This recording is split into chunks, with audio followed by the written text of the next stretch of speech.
Bonjour, bonsoir à toutes et à tous et bienvenue dans cette nouvelle communication astropathique. Par l'empereur, c'est parti! Comme certains l'auront remarqué, depuis ma dernière vidéo où je faisais la présentation passionnée du jeu Battlefield Gothic, je me suis fait plus discret sur YouTube. D'une part, je me suis retrouvé à court d'inspiration après avoir tant donné dans son écriture, et d'autre part, j'ai été affligé d'un terrible tourment. Mon retour par la petite porte, dans le monde de l'entreprise. J'ai sacrifié sur l'autel du SMIC mon temps et mon énergie, contraint par les vicissitudes de l'âge adulte de remplir mon frigo et payer mes factures. En a découlé bien entendu un ralentissement du débit de peinture, ainsi qu'une difficulté à dégager un créneau pour jouer à la bagarre avec les copains. Passant pas mal de temps sur Age of Sigmar ces derniers mois, c'est tout naturellement que nous nous sommes tournés vers le format de jeu Spearhead, ersatz du wargame, pour assouvir notre addiction. Dans l'une des premières vidéos de la chaîne, et son premier succès notable, je faisais la présentation et la critique du mode de jeu à sa sortie l'an passé, estimant qu'il faisait correctement ce pourquoi il était conçu, mais qu'il ne répondait pas tout à fait à ce que je cherchais dans le jeu de figurines, s'adressant plutôt aux joueurs débutants et aux joueurs en manque de temps. Me retrouvant donc dans la situation de ce dernier, c'est avec un véritable enthousiasme que j'ai accueilli la sortie de l'extension de Sable et d'Os, accompagnée rapidement d'un tournoi organisé par mon boutiquier local. Le supplément nous invite à combattre sur les terres désolées du royaume de la mort, Shiish, domaine de Nagash, avec 2 nouveaux plateaux de jeu, dont les zones d'objectifs ont été déplacées et redimensionnées, de nouvelles péripéties, de nouvelles cartes tactiques et de nouveaux décors. Enfin un nouveau. Il s'agit en fait d'une réédition du set de décors de Warcry Crypt of Blood, boîte qui introduisait notamment les 4 vampires de la cour écarlate. Et ce n'est que le premier problème que me pose ce produit. Si la boîte présente bien sur l'étagère, avec son étiquette affichant 55 € au compteur, le doute m'a envahi quand je m'en suis saisi. Elle était étonnamment légère, et le livre qu'elle contient ne s'avère être qu'un livret relié d'une vingtaine de pages, dont même les 2e et 3e de couverture ont été utilisés pour un maximum d'économie. En le parcourant, on découvre qu'il ne contient qu'un bref rappel de la mise en place d'une partie de Spearhead, et les règles des 4 boîtes parues à la même date. Aucune des précédentes Spearhead n'y est, pas même celles qui ont été mises à jour, que ce soit un correctif ou un changement complet de boîte, même antérieur de plusieurs mois. Quant aux règles propres au décor de l'extension, c'est tout simplement ni fait, ni à faire.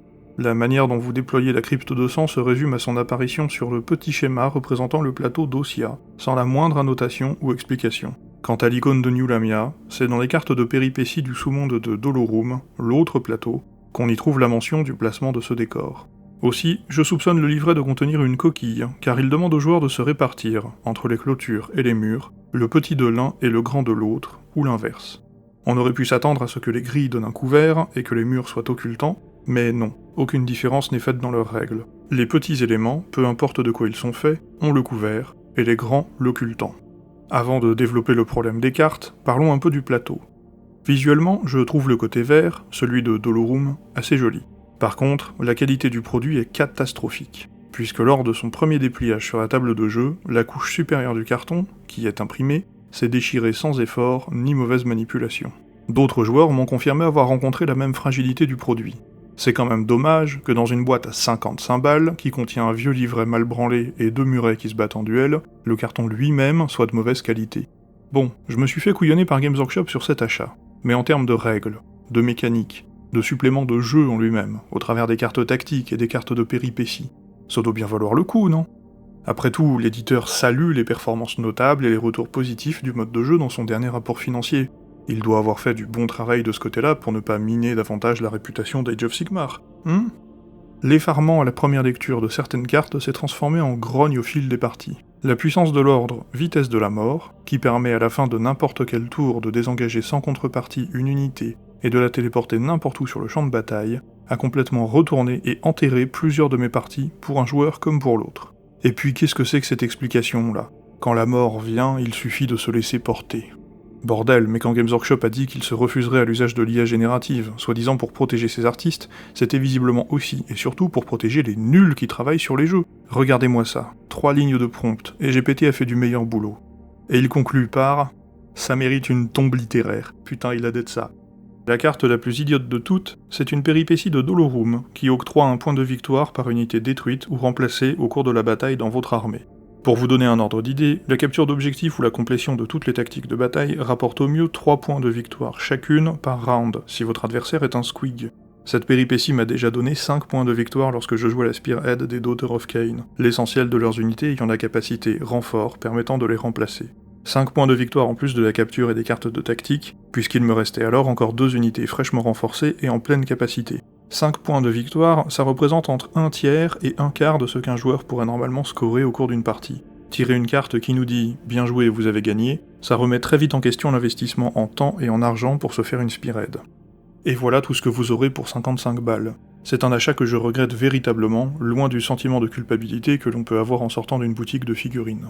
Si comme moi, il est trop tard pour que vous demandiez un remboursement, je vous propose cependant un petit correctif pour rattraper les pots cassés et quand même profiter du jeu. J'y apporte la différenciation entre les clôtures et les murs, une clarification du placement des décors spéciaux, ainsi qu'un petit rééquilibrage des 2 cartes dont j'ai parlé, en limitant leur impact.